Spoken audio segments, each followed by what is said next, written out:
বহু যুগ আগে পাহাড় আর নদী ঘেরা এক শান্ত জনপদের মাঝে ছিল একটি ছোট কিন্তু সমৃদ্ধ নগরী। সেই নগরীর মানুষ ছিল ধর্মভীরু, পরিশ্রমী এবং একে অপরের প্রতি সহানুভূতিশীল। এই নগরীর মধ্যেই বসবাস করতেন এক আল্লাভীরু ও প্রজ্ঞাবান ব্যক্তি। নাম তার ইয়াহিয়া ইবনে সালেহ। ইয়াহিয়া ছিলেন একজন সাধারণ মানুষ, কিন্তু তার অন্তর ছিল ঈমানে পরিপূর্ণ। তিনি ধনবান ছিলেন না, কিন্তু তার ঘরে কখনো বরকতের অভাব হয়নি। জীবনের শেষ প্রান্তে এসে এক রাতে তাহাজ্জুদের নামাজ শেষে তিনি গভীর চিন্তায় নিমগ্ন হলেন। তিনি বুঝতে পারলেন তার বিদায়ের সময় ঘনিয়ে এসেছে।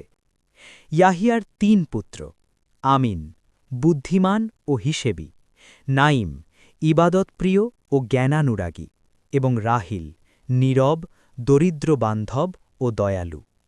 একদিন তিনি ৩ ছেলেকে কাছে ডেকে বললেন, আমার সন্তানেরা, আমার মৃত্যুর পর তোমাদের জন্য আমি কোনো স্বর্ণরৌপ্য রেখে যাচ্ছি না, তবে রেখে যাচ্ছি ৩টি দরজা এবং একটি পরীক্ষা। ছেলেরা বিস্মিত হয়ে একে অপরের দিকে তাকাল। ইয়াহিয়া বললেন, আমার মৃত্যুর ৭ দিন পর তোমরা শহরের পশ্চিম প্রান্তে যাবে।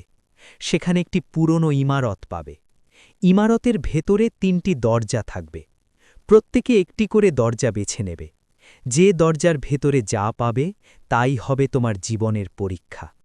তিনি আরও বললেন, মনে রেখো, যে আল্লাহর উপর ভরসা রাখবে সে কখনো ক্ষতিগ্রস্ত হবে না। কয়েকদিন পর ইয়াহিয়া ইবনে সালেহ ইন্তেকাল করলেন। পুরো নগরী শোকে স্তব্ধ হয়ে গেল। ৩ দরজার পরীক্ষা। ৭ দিন পর ৩ ভাই নির্ধারিত স্থানে পৌঁছাল। সত্যিই সেখানে একটি ধ্বংসপ্রায় ইমারত ছিল, ধুলো আর নীরবতায় ঘেরা।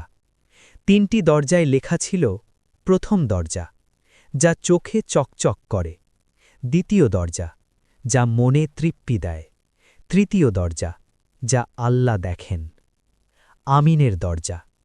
আমিন হিসেবী মানুষ। সে ভাবল, চকচকে জিনিস মানেই মূল্যবান। সে প্রথম দরজাটি খুলল। ভেতরে সে পেল স্বর্ণমুদ্রা, রত্ন, দামি পোশাক। তার চোখ জ্বলে উঠল। সে ভাবল, এগুলো দিয়ে আমি সম্মান, ক্ষমতা সব পেতে পারি। কিন্তু দরজার ভেতরে একটি শর্ত লেখা ছিল, এই সম্পদ তুমি একা ভোগ করতে পারবে, কিন্তু কাউকে দিতে পারবে না। আমিন কিছুটা দ্বিধায় পড়লেও লোভ তাকে আচ্ছন্ন করল। সে দরজা বন্ধ করল। নাইমের দরজা। নাইম দ্বিতীয় দরজাটি খুলল। ভেতরে ছিল অসংখ্য কিতাব, জ্ঞান, হাদিসের ব্যাখ্যা, ফিকহের গভীর আলোচনা। তার চোখ ভরে গেল আনন্দে। কিন্তু দেওয়ালে লেখা ছিল, এই জ্ঞান তুমি শিখবে, কিন্তু অহংকার করলে তা তোমার জন্য অভিশাপ হবে। নাইম ভাবল, আমি আল্লাহর জন্যই জ্ঞান অর্জন করব। সে দরজাটি গ্রহণ করল। উদ্দুলা হাত। সবচেয়ে ছোট রাহিল তৃতীয় দরজার সামনে দাঁড়িয়ে রইল অনেকক্ষণ। সে নিচু স্বরে বলল, হে আল্লাহ, আপনি যা চান তাই দিন।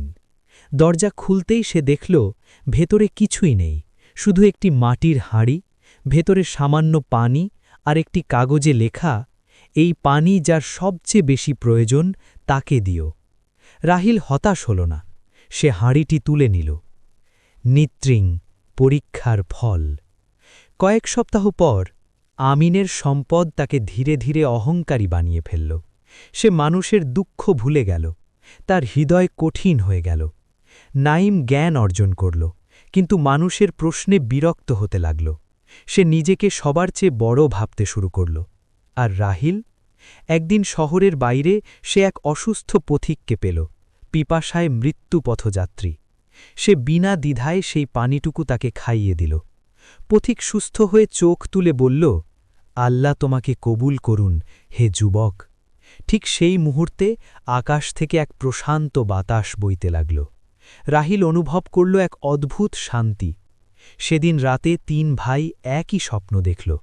তাদের পিতা ইয়াহিয়া বললেন, যে আল্লাহর জন্য দেয় সে কখনো শূন্য থাকে না। সম্পদ ক্ষণস্থায়ী, জ্ঞান পরীক্ষা, কিন্তু দয়া এটাই জান্নাতের চাবি। পরদিন দেখা গেল, আমিনের স্বর্ণ মূল্যহীন, নাইমের জ্ঞান বিভ্রান্ত, আর রাহিলের অন্তর শান্তিতে পূর্ণ। শিক্ষা: এই গল্প আমাদের শেখায় ১. আল্লাহর কাছে সবচেয়ে মূল্যবান হল নিঃস্বার্থ দয়া, খাঁটি নিয়ত ও মানবতার সেবা। আসসালামু আলাইকুম। সবুজ। এই ধরনের হৃদয়স্পর্শী ইসলামী গল্প পেতে ইসলামী ওয়েবেক্স চ্যানেলটি সাবস্ক্রাইব করতে ভুলবেন না। আল্লাহ আমাদের সবাইকে হেদায়েত দান করুন। আমিন।